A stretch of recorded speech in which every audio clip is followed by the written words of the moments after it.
friends. Good evening. How are you all? I hope you all are good and preparing for your interviews very well.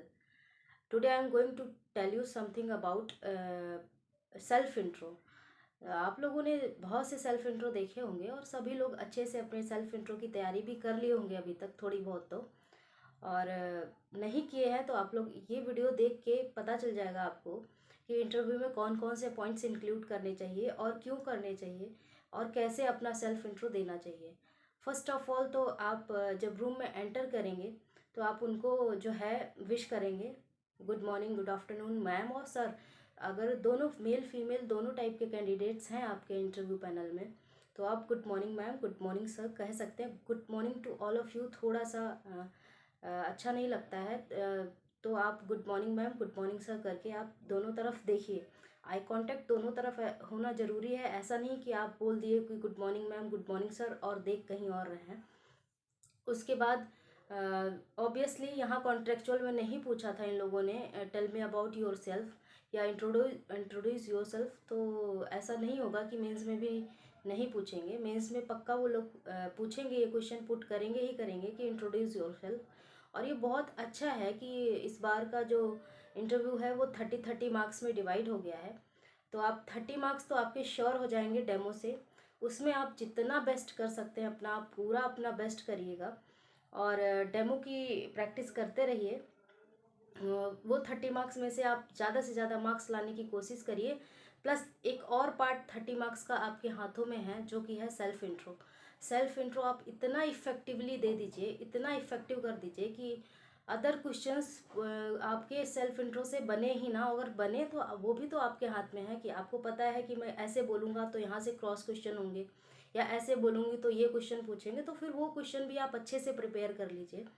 तो self intro में सबसे पहले आप शुरुआत करिएगा कि माई सेल्फ मत बोलिएगा प्लीज़ आप लोग। माई सेल्फ अच्छा वाइब नहीं करता है।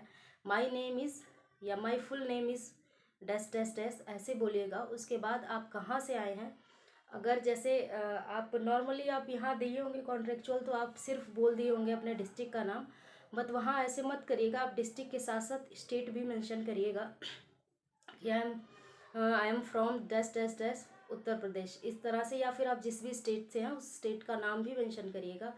और यहाँ से क्वेश्चन क्या बन सकता है, आपकी स्टेट की जो भी स्पेशलिटी है आप उस पर अच्छे से रिसर्च कर लीजिए अभी से। आप जहाँ से ये रहने वाले हैं उस जगह के बारे में आप अच्छे से पता कर लीजिए। प्लस उत्तर प्रदेश के बारे में भी आपको नॉलेज होनी चाहिए, इतनी नॉलेज कि 4 से 5 पॉइंट आप बहुत अच्छे रख पाएँ।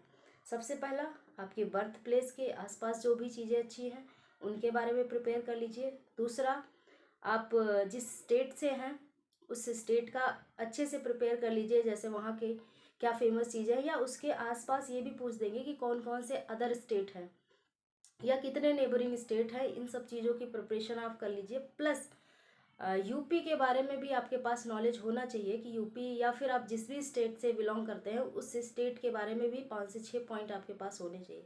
ये दूसरी लाइन हो गई कि माय नेम इज़, नेम का, आपके नेम का आपको मीनिंग पता होना चाहिए। प्लस आप जिस उसके बाद रेजिडेंशियल आपका हो गया कि आप कहाँ के रहने वाले हैं, उसके बारे में आपको 3 चीज़ें पता होनी चाहिए।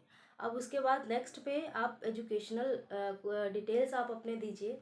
आप जिस भी सीक्वेंस में देना चाहते हो कि ग्रेजुएशन से आप इंटरमीडिएट से अब जाना चाहते हैं तो वैसे दीजिए। अदरवाइज़ आप पहले डीएलएड बताइए फिर ग्रेजुएशन, या जो भी आपका, सपोज़ कि मैं नवोदय से पढ़ी हूँ तो मेरे लिए वो प्लस पॉइंट है तो मैं वो मेंशन करूँगी पहले। अगर आप केवी से पढ़े हैं या कहीं से पढ़े हैं अच्छे इंस्टीट्यूट से तो आप उसको पहले मेंशन करिएगा ताकि उनका पूरा फोकस आपके उस स्पेशलिटी पे जाए। तो केवी के बारे में एनवीएस के बारे में मैं पहले मेंशन करूँगी। मेरा ऐसा है कि पहले मैं स्कूलिंग बताऊँगी, फिर ग्रेजुएशन, फिर डीएलएड। उसके बाद आप चाहें तो वहीं पे आप अपना सीटेट की स्कोर बता सकते हैं। अगर अच्छा है तो स्कोर बताइएगा, अगर स्कोर अच्छा नहीं है तो आप I have qualified CTET in year करके आप बता सकते हैं, नहीं तो आई हैव क्वालिफाइड सीटेट इतना ही कर सकते हैं। अब उसके बाद आते हैं आपके अदर सेक्शन पे। अगर आपके पास कंप्यूटर का डिप्लोमा है तो आप ज़रूर से मेंशन करिए। CCC है, O लेवल है या DCA जो भी है आप उसको बिल्कुल मेंशन करिएगा। अब इस डिप्लोमा के बाद ये तो हो गया स्कूलिंग प्लस अदर। अब आप अपनी स्ट्रेंथ बताएंगे। अगर आपकी स्ट्रेंथ है, कुछ भी स्ट्रेंथ आप अपने अकॉर्डिंग देख लीजिएगा।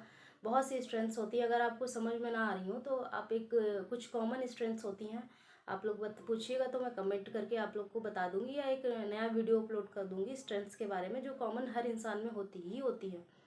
उसके बाद आप अपनी हॉबीज़ बताइएगा। हॉबीज़ स्ट्रेंथ इधर उधर आप कर सकते हैं, चाहे पहले हॉबीज़ बता दीजिए। हॉबीज़ में आप अपनी कुछ बेसिक हॉबीज़ जो हैं, अगर आपके पास कोई सर्टिफिकेट्स वगैरह हैं तो पक्का आप उनको इंक्लूड करिएगा, और उनका ऐसा इम्पैक्ट उन पर पड़ना चाहिए कि ऐसा लगे कि जैसे कि आप इसके थ्रू बच्चों को क्या सिखा पाएंगे। डायरेक्टली या इनडायरेक्टली आप उनको ये बता दीजिएगा इसके थ्रू कि बच्चों को ये इम्प्रूवमेंट होगा या ये इम्प्रूव कर पाएंगे बच्चे। उसके बाद आप इतनी 7-8 लाइन हो गई हैं, इतना बोलने के बाद में आप उनको this is all about me करके फिनिश कर सकते हैं।